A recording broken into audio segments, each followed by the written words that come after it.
16, Packers 7. I knew this was going to be a very hyped-up game. My mindset focused on getting that win. Start of the fourth quarter. Steelers leading 19-14. Touchdown! Green Bay Packers! Tucker Kraft having a night! Second one on the day. Coming into the game, the story was Aaron Rodgers. Coming out of it, it's going to be Jordan Love. He's had a really nice season. Thought he played really well. First Take is presented by Freestyle Libre. Welcome into First Take on this very busy Monday morning. My name is MJ Acosta-Ruiz. We've got, of course, the Stephen A. Smith here with Cam Newton and Damian Woody. Guys, we have so much to get to. Look at that. That's how we do this, Cam. That's how we doing. That's how we doing. That looks like it hurts to do. I don't even know how to. What's up, y'all? What's up? What's up, Woody? What's up, Notorious Woody? How you doing? And by the way, MJ, ¿cómo está? ¿Cómo está? Buenos días, what's going on? ¿Cómo está? Here we go.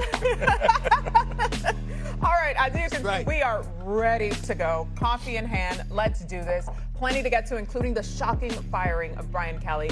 But we, of course, start in the NFL. Aaron Rodgers' attempt to beat his former team fell short as Jordan Love outdueled his mentor in a 35-25 win. Love showed love on National Tight Ends Day, hitting Tucker Kraft for 143 yards and 2 of his 3 tutties. Love led the Packers in a fourth quarter comeback. He became just the 3rd quarterback to throw for at least 350 pass yards, 3 touchdowns with 0 interceptions against the Steelers, and at one point completed 20 straight passes, which tied a franchise record. Here's Love on beating his mentor. Obviously, being behind A-Rod for 3 years, be able to see him and just, the high-level play that he was capable of going out there and doing, and being able to, put the ball on the money, at all times was very cool for me to be able to see. But for me, it comes down to just trying to be the best quarterback I can be for the team, trusting those guys, putting it out there for them to go make plays, and those guys, doing a great job of making those plays. Played great. Played fantastic. He's had a really nice season. He's been really efficient with the football. Moved in the pocket well. Thought he played really well. He's him. Everybody in the league, if y'all not whoop, please wake up, get the crust out your eyes, because he is him, and 10 is coming. Period. Yeah, to me, Jordan Love looked poised at every turn, ready to meet the moment, not at all frazzled. Cam, to you, what statement did Green Bay make last night? I mean, Green Bay was firing on all cylinders, and it was, nothing less than just a great team win, defensively, offensively, as well as special teams. Those guys have been able to really keep the pressure on teams at all times during the game. Yes, did they have a blunder in Cleveland? But since then, they've been able to really be masterful in their approach. Receivers, they've had so many unknowns really make the most of themselves and showing up in every single moment possible. You have a star in your tight end who's able to really, get intoxicated with all the yak after the catch. And it's just been amazing to see from a fan's approach. Go on, Woody.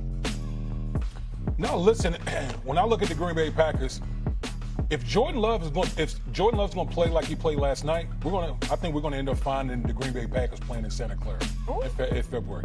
That's how good this Green Bay Packers team is. Yes, you heard me correct. If Jordan Love played like he played last night, the Green Bay Packers find themselves in Santa Clara. Okay, because what you saw last night, here's a few things. You're talking about the youngest team in the National Football League in the Green Bay Packers, who have an array of weapons. They got a bunch of guys on offense that can beat you. They don't have traditional one, but they got a bunch of guys that can kill you on any given night. And the thing about Jordan Love that we've typically seen over the past few years, he's like a Jekyll and Hyde. First half of the season, he's erratic, and in the second half of the season, he plays like an MVP type of guy. What we saw from Jordan Love last night was an MVP type of guy. The Pittsburgh Steelers were sending all types of blitzes and everything at Jordan Love.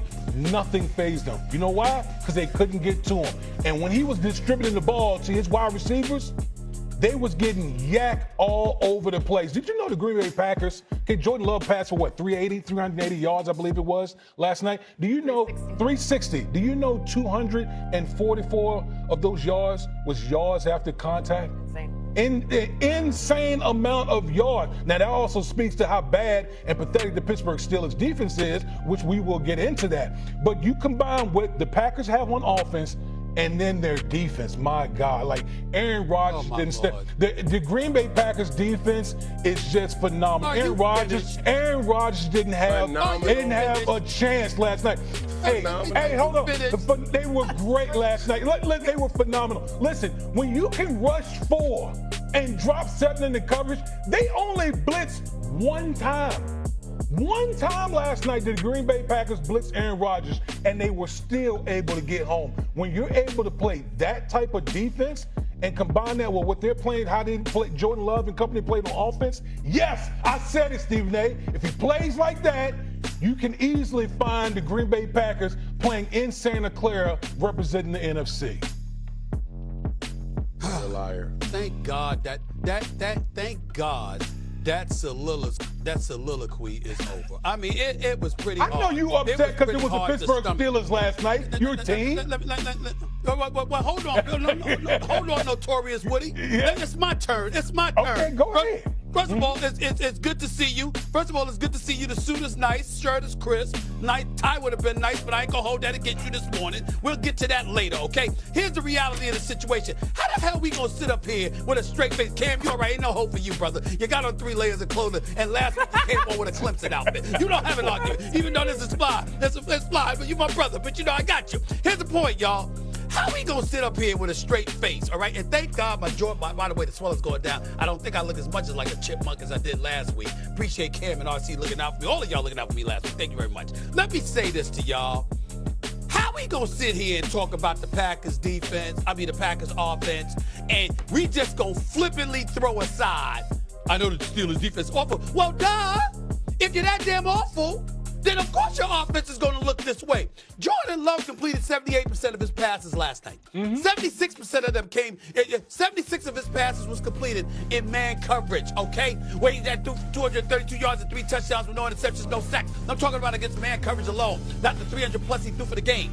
Let's look at the Steelers that we're talking about here. Outscored 28-9 in the second half. They've got the 30th ranked defense in the National Football League. They've given up 68 points in losing back-to-back games. This is the 4th time this year in 7 games the Steelers have surrendered a minimum of 30 points. Oh, by the way, they got the highest paid defense in the National Football League. They paid about $155 to $165 million on their defense this offseason. And what are we getting from them? They are on pace to have the worst ranking of their franchise history since finishing the 1988 season dead last. These are the Steelers we're talking about here. These are the Steelers, okay, where there's no defense. There's no defense in the Steel City, okay? You can run on them. You can pass on them. You can do whatever you want to do when you want to do. You can call your honey. You can sit up there, order Uber Eats. You can sit up there and have a conversation. How you doing before you throw a damn pass? Ain't nobody in the vicinity when T.J. Watt getting $41 million. When Cam Hayward got paid up. Even though Highsmith and those brothers got to get healthy. Elliott goes out. Darius Slay, him and Elliott get burned.